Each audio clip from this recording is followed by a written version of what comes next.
It is December the 16th. Michael Vaughan with Brian Acker. And Brian, just moments ago, the U.S. Fed raised rates for the first time in 10 years, a whole 1/4%.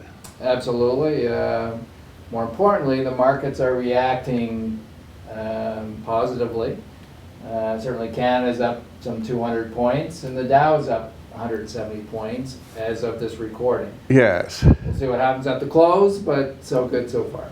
But the 1/4% interest does not seem like an earth-shattering event to me. There's more to this, isn't there? Absolutely, there's a lot more to this. So when actually the Fed printed all this money.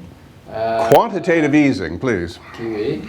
Actually QE 1, 2, and 3. Which you were in favor of. Absolutely.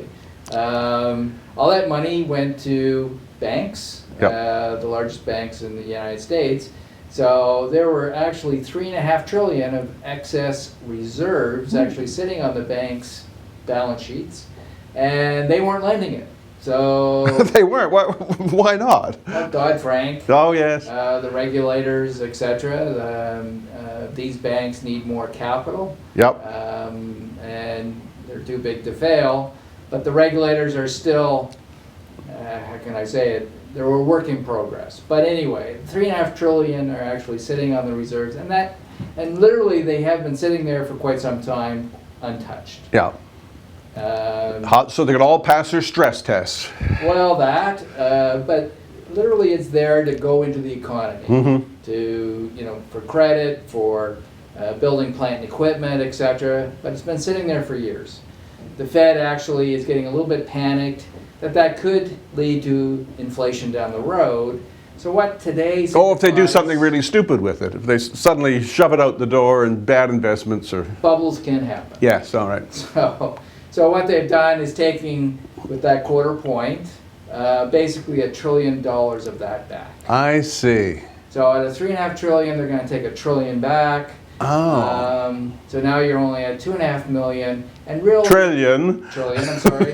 And the issue there is we've had this nice cushion there for years. Oh, right. One could say, the market was comforted with the fact that all this money was sitting there to be used in the economy, but we never did use it. But the Federal Reserve is now going to take $1 trillion of that back. They got to mop up, if you will, that excess. Yep. Excess money. This is the first step. Trillions a big number, and we'll see what the markets think about that. We will. How will we see? I mean, what do you look for in the? Yeah. Red on the screen. If you see red on the screen, yeah. So, and again, the Fed could change course, but I think there's an argument to be made. Look, we put all this money in; it's not being used. Yeah. Potentially, this is ammunition, if you will, for big inflation down the road, big asset bubbles potentially. Though we're seeing none of that, by the way. Yeah. But they took $1 trillion back today, and it's really not the 1/4 point. No. It's really about these excess reserves. So look at it that way. And if I think, and financial markets will tell you if people get kind of worried about the $2.5 trillion as opposed to the $3.5 trillion. So it's Well, the $3.5 trillion did save us from a depression. Give them credit for that. Absolutely. Look, Yeah. whatever they did was great. We are getting now to a point where, okay, we're lucky in a sense if you're a big inflation person. Yep. You're lucky in a sense that $3.5 trillion just didn't go out the door into our economy. Yes. And created whatever asset bubbles Yes. you can think of. It bought us time. It bought us time. Now there's an argument for taking that back. This is the first step. So from here, and the Fed came out with a statement and actually said, look, we're going to wait. We're going to see.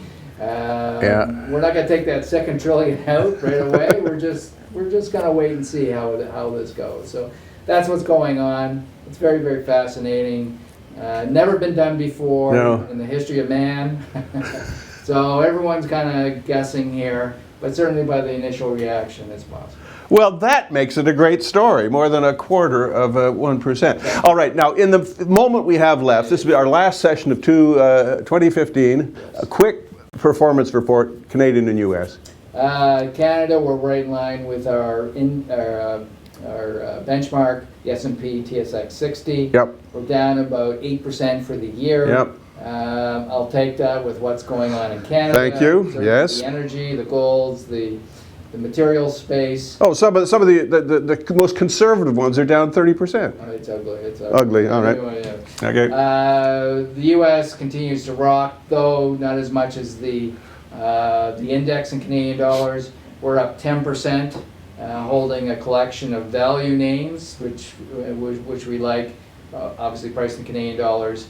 And with the index, the S&P 500, total rate return in Canadian dollars, it's just below 20%. So we're still about 10 percentage points behind. But we did it in a way that's certainly a lower valuation than the stocks that are moving the S&P 500. So we're happy with that.